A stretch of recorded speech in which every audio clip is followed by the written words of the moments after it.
Hello. भाई हाँ भाई। यार इलेक्शन के रिजल्ट आ रहे हैं, बता दे क्या करना है। अच्छा, हाँ बता यार, मौका ना निकल जाए हाथ से। 1 मिनट भाई, तुझे 1 मिनट में कॉल करता हूँ। ओके बट कर दियो भाई।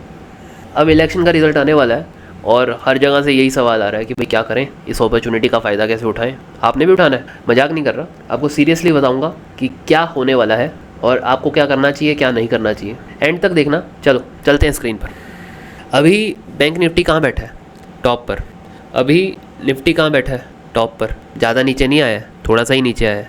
उसके बाद coming to the option chain, bank Nifty 48,883 पे है और 48,800 या 49,000 जो एट द मनी के आसपास है, उसका प्रीमियम चल रहा है 1000 रुपये कॉल पे और 954 रुपीज़ पुट पे। अब इसमें टाइम वैल्यू जो है वो 952 रुपीज़ है। मतलब जो डीके होने वाला प्राइस है, अगर मार्केट कहीं नहीं जाती, बैंक निफ्टी कहीं नहीं जाता, तो 950 रुपये डीके हो जाएंगे और आपके पास बचेगा सिर्फ 50 रुपये। इसी तरीके से पुट साइड में 948 लास्ट ट्रेडेड प्राइस है। अब इसमें सारी की सारी टाइम वैल्यू है, इधर थोड़ी सी है क्योंकि अभी 4883 पे है तो थोड़ा सा फ़र्क है, तो इस वजह से थोड़ी सी इसमें इंट्रिंसिक वैल्यू है। ठीक है। अब मेन कॉन्सेप्ट ये है कि 1000 रुपये यहाँ चल रहा है और 950 यहाँ चल रहा है। आप 1950 रुपये का प्रीमियम पे करोगे अगर मान लो आप चाहते हो कि हीरो ज़ीरो ट्रेड लगा लो यहाँ पे, और मान लो बीजेपी की सरकार आ जाती है, फेवरेबल कंडीशन हो जाती है मार्केट के लिए, तो 2000 रुपये चढ़ गया बैंक निफ्टी 4%। ठीक है। इससे ज़्यादा तो आप क्या ही बेनिफिट उठा पाओगे एक दिन में 4%। तो 4% चढ़ गया। 4% का मतलब है 2000 पॉइंट आपने ऑलरेडी 1950 पे कर दिए हैं, जो कि एट द एंड जितना टाइम वैल्यू है वो तो ख़त्म हो जाएगी एक्सपायरी के पास आके, और फिर भी प्रीमियम जो है वो एक साइड का ही रह जाएगा 2000 रुपये का। तो आपको मिलेगा क्या? जो भी पैसा लगाया वो ऐसे ही है। अब कुछ लोग कहेंगे ज़रूरी है ऑप्शन बाइंग करनी है। हाँ, ऑप्शन सेलिंग करो क्योंकि इतना प्रीमियम बढ़ रखा है। जब शॉर्ट करोगे, स्ट्रैडल लोगे या फिर कोई स्ट्रैटेजी बनाओगे तो उसके केस में फ़ायदा होगा। बखूबी हो सकता है क्योंकि इतनी ज़्यादा टाइम वैल्यू चल रही है, तो डीके का फ़ायदा तो आप उठा सकते हो। पर आपको ये पता होना चाहिए भाई कहाँ पे इसको अगेन बाय करना है, क्योंकि वॉलेटिलिटी अभी बढ़ी हुई है और वो धीरे धीरे कम होगी। इलेक्शन का रिजल्ट आएगा, आपको बेनिफिट भी मिलेगा, पर मार्केट सडन मूव भी करेगी। अब उस सडन मूव में क्या आप प्रॉफिट बुक कर पाओगे, स्ट्रेटेजी में से निकल पाओगे, वो आपको देखना है। अगर वन साइडेड मूव आ गया और स्ट्रेडल भी बेकाबू हो जाती है और स्ट्रेडल में भी नुकसान जो होना शुरू हो जाता है, 2000 पॉइंट तक कुछ नहीं होगा पर इमीडिएट वॉलेटिलिटी वहाँ पे होगी। इतनी जल्दी आप एग्जिट नहीं कर पाओगे, सीधी बात बोलूँ तो। सब प्रॉफिट बनाना चाह रहे होंगे तो सबका कंबाइंड जो है ध्यान होगा मार्केट में ही पैसा लगाने में, तो यहाँ पैसा नहीं बन पाएगा, मैं तो यही बोलूँगा। सेकेंडली कोई बोलता है अभी स्टॉक परचेज कर लेते हैं। जितने निफ्टी 50 के स्टॉक्स हैं, अगर मैं मंथली चार्ट लगाऊँ, सारे लगभग all time high, all time high, all time high, सारे स्टॉक्स ऑल टाइम हाई चल रहे हैं। अब आप ये सोच रहे हो कि भाई चुनाव के रिजल्ट्स के बाद वन साइडेड रैली जाएगी और ब्रेकआउट होंगे, कर लो, आपको कोई नहीं रोक रहा। पर मैं ये बोलूँगा कि भाई इट इज़ वेरी रिस्की क्योंकि ऑलरेडी हायर वैल्यूएशंस पे जा रखे हैं। मैं किसी एक स्टॉक का एग्जांपल ले लेता हूँ, किसी भी एक स्टॉक का मैं उसके ऊपर ऐसे मूव करता हूँ, जहाँ पे रुकेगा माउस वहाँ पे रुक जाऊँगा। सन फार्मा इस समय 1455 पे है। Let's see Sun Pharma, SUN, Sun Pharma, इसका PE चल रहा है 34.7 और इंडस्ट्री का PE है 30.7 और इसका खुद का मीडियन PE कितना है?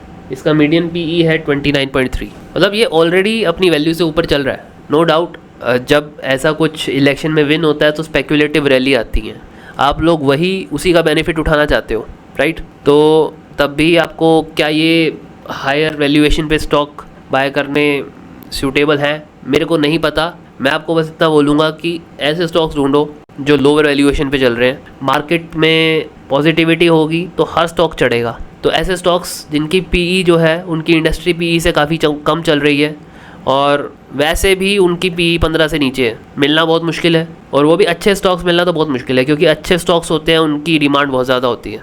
आपको ढूंढने पड़ेंगे और मेहनत करो, टाइम है आपके पास अभी। इवन जो एग्ज़िट पोल है वो भी कल शाम को है, कल तो सैटरडे है, मंडे को आप फिर भी बाय कर सकते हो।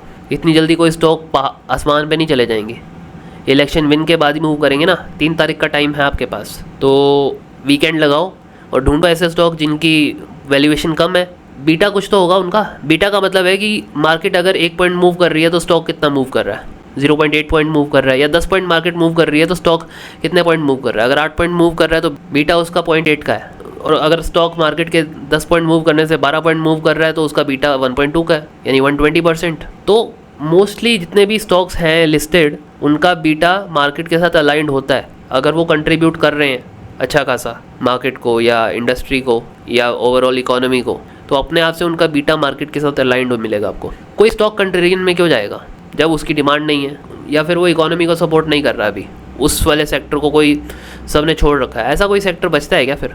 इवन इस समय फार्मा सेक्टर भी चढ़ा हुआ है, कोई बीमारियाँ कुछ खास तो नहीं चल रही ना, फिर भी तो ढूंढो लोअर वैल्यूएशन पे स्टॉक मिले, उनको बाय करके रख लो, उनमें रिस्क कम है। अब जो आप सोच रहे हो कि ब्रेकआउट स्टॉक्स हैं उन पे टच करते हैं, वो और ब्रेकआउट होंगे और आपको प्रॉफिट देंगे, वो अपने रिस्क पे करो, मैं नहीं बोलूँगा। मैं कोई फाइनेंशियल एडवाइज़र भी नहीं हूँ सेबी रजिस्टर्ड, तो मैं आपको नहीं बोल सकता, ठीक है।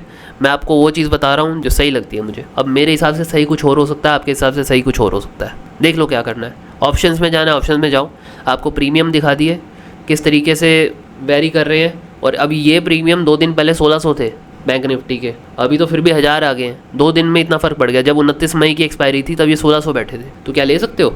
अब मेरी बाइंग चलती है deep in the money options में, और वहाँ पर आप देखोगे टाइम वैल्यू काफ़ी कम है, पर वहाँ इस समय लिक्विडिटी नहीं है। अगर मैं देखूँ, हाँ टाइम वैल्यू फिर भी वहाँ पे है। अगर मैं 47,000 का कॉल देखूँ, मैं किसी को बाय करने को नहीं बोल रहा भाई, देखो मैं बस बता रहा हूँ कि 47,000 के कॉल में भी इस समय 400 रुपये का टाइम वैल्यू चल रहा है 2400 के प्राइस पे, यानी 17% के अराउंड इसमें भी टाइम वैल्यू है। तो एक्सपायरी पे अगर 400 पॉइंट से ज़्यादा का मूव ना आया तो मेरे ये भी पैसे 400 रुपये एक्स्ट्रा जाने ही वाले हैं, डीके होने वाले हैं। तो इसीलिए कोई फ़ायदा नहीं है। अपने पैसे बचा के रखो और समझदारी से डिसीजन लो, रैशनल तरीके से सोचो भाई क्या हो सकता है, क्या नहीं हो सकता है और क्या नहीं करना चाहिए, ठीक है।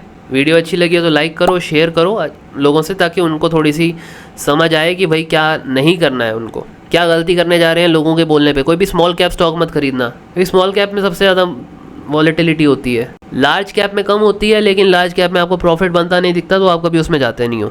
बहुत सोच समझ करो, आपका ही पैसा है, बनाना अभी इतनी जल्दी ज़रूरी नहीं है। जो पैसा जितनी जल्दी बनता है ना, उतनी जल्दी ही उठता है वो, समझो। बाकी ऑल द बेस्ट। 4 जून को रिजल्ट आएगा, 5 जून को मार्केट भागेगी कि नहीं भागेगी वो मुझे नहीं पता है। मैंने आपको अपना व्यू दे दिया, अच्छा लगे तो रख लेना, नहीं अच्छा लगे तो किसी और की वीडियो देख लेना, ठीक है। बाकी और इन्फॉर्मेशनल वीडियोस के लिए सब्सक्राइब कर दो। कुछ सुझाव है तो कमेंट में लिख दो। इवन कोई भी किसी भी टॉपिक पे वीडियो बनानी है, चाहते हो कि बनाऊँ, अच्छे से समझाऊँ, तो कमेंट में लिखो, ताकि मेरे को पता लगे कि आप क्या देखना चाहते हो, क्या पूछना चाहते हो, आपकी क्या क्वायरीज़ हैं, क्या प्रॉब्लम्स फेस कर रहे हो, तभी जाके मैं वीडियोस बना पाऊँगा।